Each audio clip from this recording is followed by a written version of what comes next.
It's 2025. We've made it to a brand new year, and that means there's a new set of movies to be excited for. Here are my 10 most anticipated movies of 2025. While I'm talking, be sure to join me down below in the comment section. Let me know your most anticipated movies of the year. And if there's something smaller that you think maybe I haven't heard of that you think I would like, let me know about it down below in the comment section. Let's get started. Kicking things off, Wicked for Good. Now, last year, Wicked was not on my most anticipated list. It wasn't even on my most anticipated list for the fall.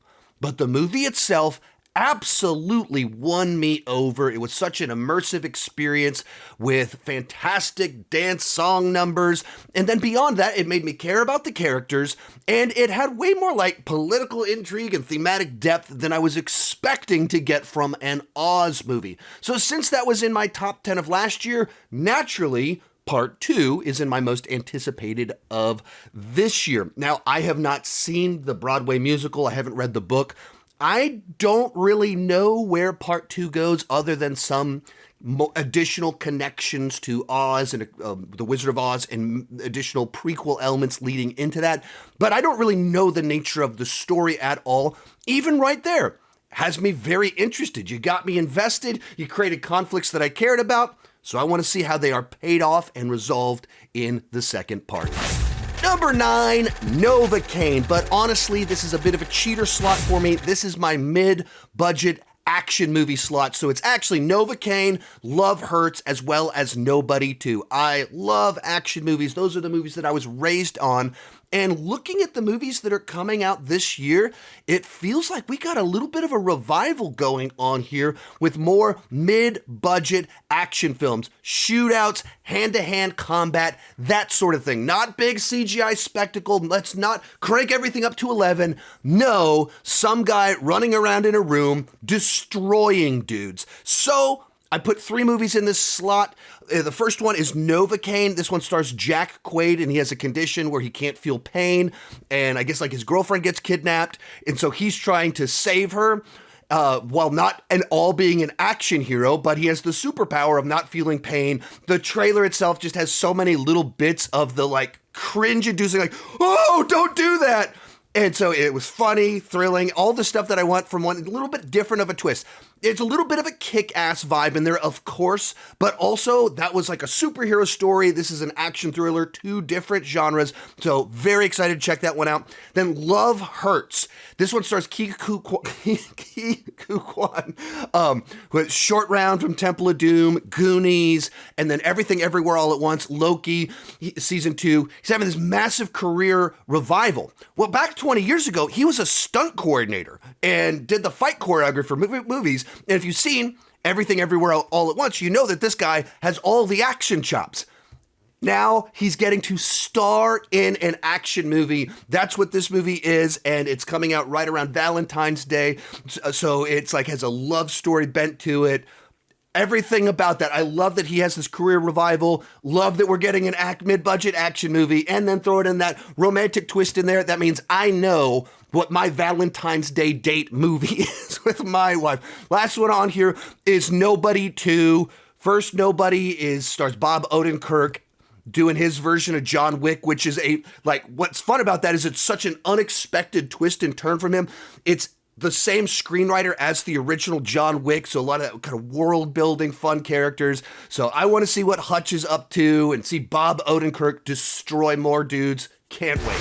Thunderbolts. I was highly tempted to put this one as my number 1 most anticipated of the year because they cut what is widely regarded as scientifically the greatest trailer of all time simply by putting the Toadies in the trailer, a fantastic Texas band that I saw live in concert more times than I can count back in the early zeros. But as a professional, I cannot place it at number 1 simply based off one criteria, the greatest song choice for a trailer of all time.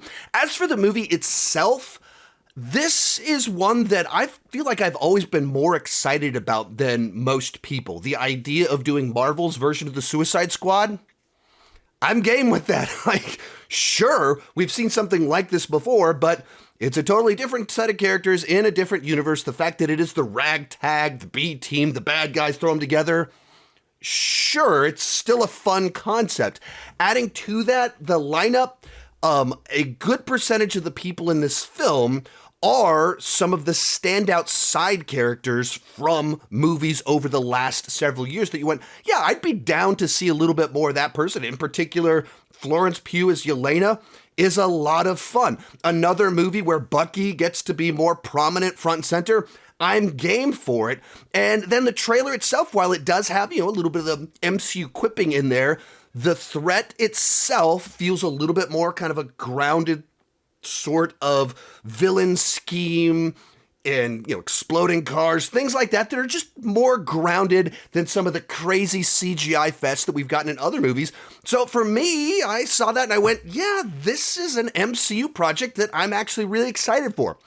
And the trailer featured the Toadies. Real quick, there's a companion video to this over on Patreon with several movies I'm not all that excited for. A couple of them, I'm just roasting them. A couple of them are films that just aren't my thing at all. And a couple of them are movies that I should be more excited about, but I just can't actually say that I have any anticipation for them. You can get that exclusive video as well as hundreds of others, hundreds of past live streams that are exclusive by signing up for Patreon at any level, as little as $2 per month. Or if you sign up for an annual membership this next week and use promo code Sean25, you can get 25% off your annual membership. So that's $15, and you can get all of the exclusives, every exclusive live stream in 2025. Link is down below if you want to check that out. At the top tier, you can do a video chat with me. Once again, promo code Sean25 for 25% off an annual membership. Number 7, The Running Man. And this is a movie I'm excited about for several very different reasons. First off, it is the latest Edgar Wright film. And Edgar Wright is a director with an actual voice and style. So often these days, I criticize how some of the big franchises recruit great talent and then basically convert them into McDonald's managers. You have these big franchise films that feel much more directed by committee or focus group than by a director with a singular vision. And then you have someone like Edgar Wright that has always had such a distinct style. So whenever he has a new movie coming out, I'm excited for it. Second reason I'm very excited about this film is that it is an adaptation of a Richard Bachman story. Now, if you don't know who that is, it's Stephen King. And in the case of this one, it was actually made into an Arnold Schwarzenegger movie back in the 80s. And it was basically about a reality show that was deadly.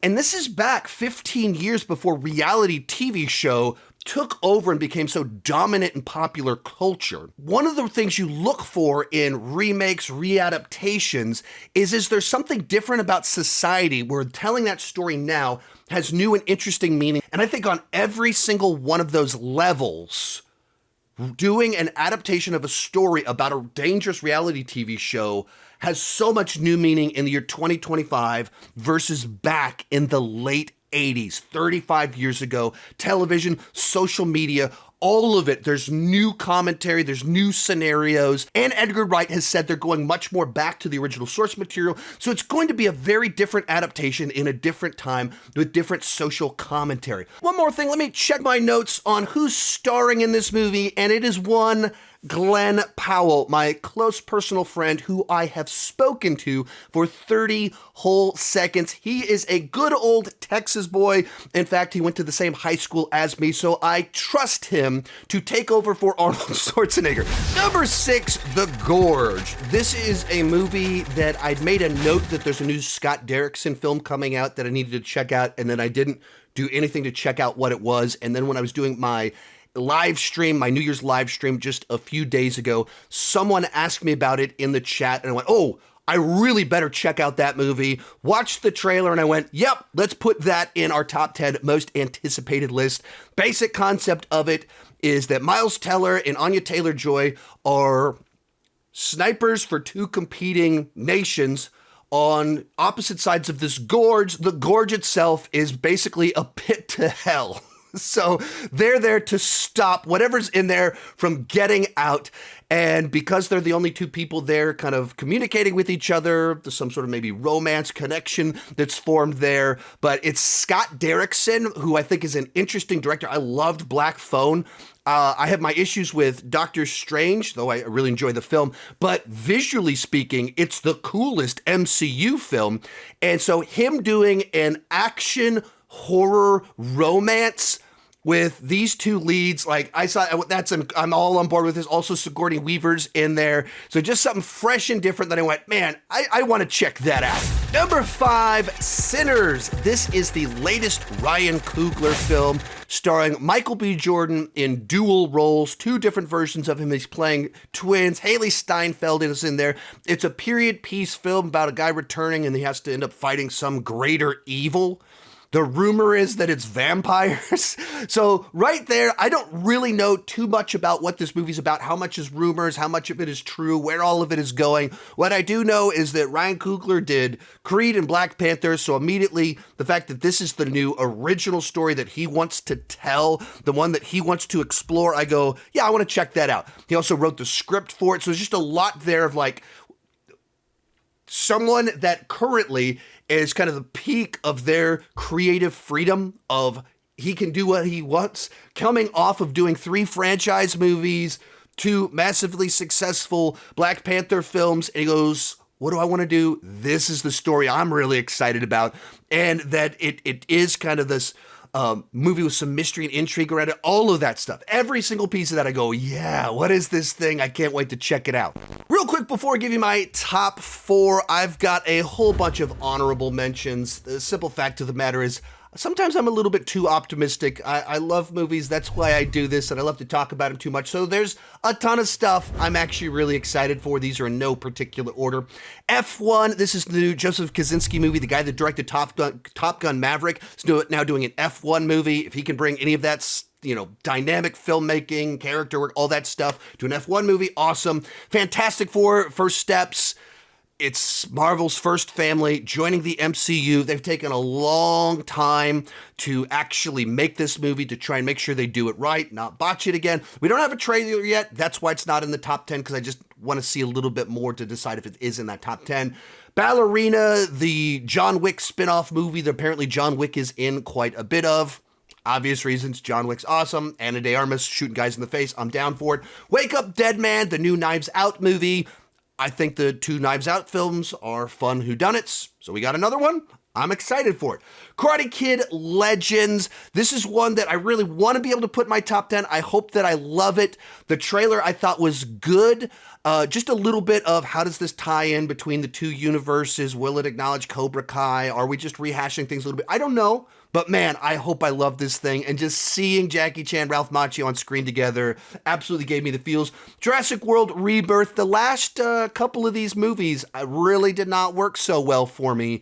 But anything with Jurassic in the title, I get excited. I'm hopeful if maybe we can capture a little bit of that magic. They're bringing back the screenwriter of the original Jurassic Park to do this movie, trying to pull it back a little bit. So I have really good feelings about this one. Once again, if we'd seen a trailer for it, probably pretty easily could have made it into the top 10. And with the director working on it, Gareth Edwards, the guy's got a great visual style. So I hope I love this one. Wolfman, this is the new Leigh Whannell film based on the strength of his last 2 movies. I'm really excited to check this one out, but the trailers haven't fully won me over. If the trailers had hooked me a little bit more, once again, an easy top 10 pick. Tron, Ares. The Tron movies are interesting ones because I find them so visually interesting. Tron Legacy in particular is a fantastic score. I don't think they've ever fully worked on a story level, but because they're so visually captivating and magnetic, I just want, what are we going to do with this one? And can this one be the one that I think finally has a great story to go along with the visuals and the awesome score? This time it has 9 Inch Nails, not just Trent Reznor, but 9 Inch Nails doing the score. Life of Chuck, this is the new Mike Flanagan film that's not a horror movie, and it got great buzz coming out of the festivals. It stars Tom Hiddleston. Sounds good to me. Then we have The Accountant 2. This is an interesting one that I'm surprised I'm not more excited for it, and I think it's just because it is so long delayed. The first one came out in 2016, right when I first launched my channel. It's like a mid-budget action thriller starring Ben Affleck. and basically he's an accountant that's also an assassin, and his character has autism. So it's just like a really interesting blend of things, some twists and turns all along the way. It's from the director of Warrior, my favorite movie of the last decade.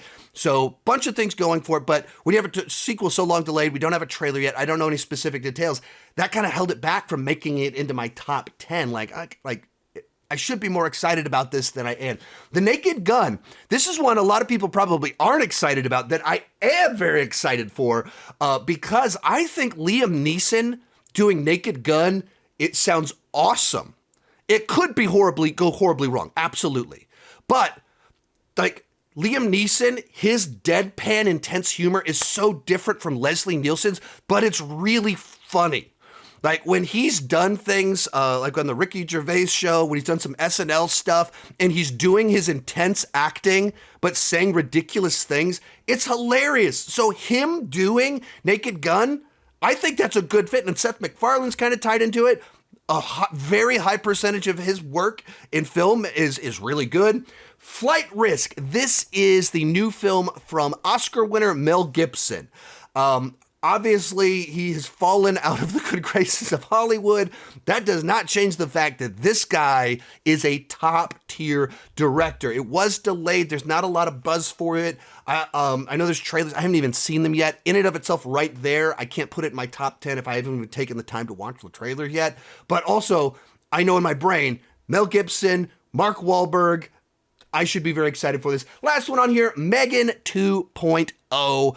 I thought the first one was a lot of fun, and there's all sorts of other places to go with AI dolls, and whatever they're going to do with it, maybe make Megan an anti-hero or something, whatever they're doing, I want to check it out because the first one was just had the it factor to it. The elements that make for a memorable, new, iconic killer in one of these movies, and there's room to continue it. Let's do it. Number 4, Avatar, Fire and Ash. I'm a simple man. James Cameron puts out a new movie. It makes it into my top 10 most anticipated films of the year. Now, I've said it many times before that I would have preferred that James Cameron took a different career path and instead of spending the last 40 years of his life in Pandora, kind of do anything else, tell other original stories, smaller things, all the things, other options on the table. That's what I would have preferred for him to do. But he gets to live his own life. I do think that the two Avatar films are, of the real James Cameron films, his two weakest films. But James Cameron does not miss in my book. He only makes awesome movies. So despite the fact that I'm not even too crazy in comparison to the other James Cameron films, too crazy about the Avatar films, compared to the movies other directors make, he makes great cinematic experiences. That I saw the Avatar 2 in the theater 2-3 different times because it's just a different experience watching a James Cameron movie. That they're movies you actually want to see in 3D, which I never want to watch movies in 3D. So much of these films, they play almost like IMAX National Geographic documentaries, except they have awesome action set pieces in them and all this world building and exploration, but they look just incredible. And they're just visually stunning and so big. He makes movies you have to see on the biggest screen possible, and you want to see on the biggest screen possible, and he makes awesome movies. Even a bottom tier James Cameron to me is still an awesome theatrical experience, and that's what I'm expecting from this film. In third, Predator Badlands. This isn't a sequel to Prey, but it is another Predator movie from the director of Prey. And whereas Prey was set several hundred years in the past, this one apparently takes place in the future. So another Predator hunt in a very different context. They've said the rumors, the speculation, I don't know how confirmed this is, but the idea is that this one is told more from the perspective of the Predator, where instead of positioning the Predator as kind of solely the villain of the story trying to kill our protagonist, that we follow the Predator in this film. And if that's the case, right off the bat, that's very interesting, a fun twist on everything. But even if you just kind of go a Predator movie set in the future, right there I go, we got a new fun twist on this. The thing about the Predator franchise is it's designed to where the Predator's kind of the same, whichever one you get, but you put it in different cultural contexts, different points in time, and that's what brings the freshness and newness to it. And there's many other little scenarios. They don't all have to like be swinging for the fences, like reinvent everything, but it's fun to see all these different contexts where someone would battle against a predator. So because Prey, I thought was really good, can't wait to see what we're going to do with this one as well. Mission Impossible, The Final Reckoning. I don't feel like I need to do much explaining here. This is one of the most consistent action franchises of all time, and one of the most consistent, if not the most consistent, currently running action franchises where Tom Cruise quite literally puts his life on the line and dedicates years of his life to be able to do things that entertain audiences in ways that few other films even try to entertain audiences. That they spend years coming up with the most thrilling stunts that they can pull off. And then he trains, sometimes for like a year straight, to be able to do whatever that film and that stunt requires of him. And there's just not, there's no one else in that category that they are able to do that. They have the freedom to do that. They have the commitment to do that. All of the things that Tom Cruise's 40-year now career of being a movie star has given him the clout to be able to deliver films that no one else is able to make. And because of it, they keep delivering just on such a consistent level, very entertaining films that cut through because they're practical, because they're old school, and they're just well crafted with good characters and scenarios that tried and true stuff, spy stuff, but it works. And actually, I really dug what they did with the last movie, even the way it was structured. So what we're doing with this film is The Final Reckoning. If it's the last one, if it's not, I don't know what we're doing, but it feels like we're pulling the whole franchise together. I am so on board for it. Can't wait. But coming in at number 1, we have Superman flying back into theaters. I've said it many, many, many times before that Batman and Superman are my 2 favorite superheroes. We're kicking off the DCU, really kicking off the DCU with this film. James Gunn has delivered some fantastic movies over the last several years. Like, there's special movies. Like, Guardians of the Galaxy was something special, and he took D-grade Marvel characters and turned them into A-listers, made Chris Pratt into one of the biggest movie stars of the last decade. All of that is why I'm so excited for this movie. When the trailer dropped, it kind of shocked me when I realized how excited I really was to see the trailer, because I do a lot of trailer reactions and that's not unusual for me to do that. But I had a level of childhood giddiness waiting for that trailer to debut that I have not had with a trailer for a very long time. And watching the first half of it, I was like, okay, pretty standard stuff. Daily Planet, we got the Pa Kent, gotcha. I see what we're doing here.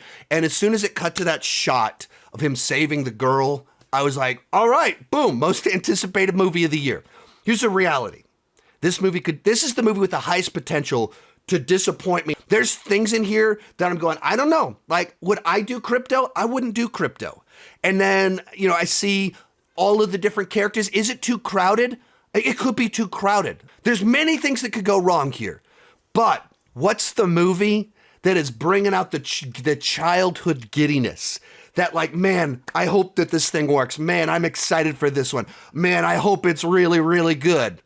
It's Superman. So that, because it's the one pulling the emotions out, the one that I'm the most nervous about, because I so want it to be good. I want DC to succeed and win for all those reasons. By definition, it is my most anticipated film of the year, so it comes in at number 1. There we go. There, number 1.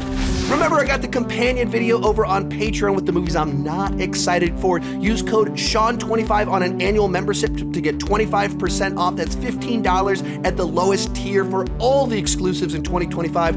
Thank you so much for watching, and keep talking movies and TV too much in 2025.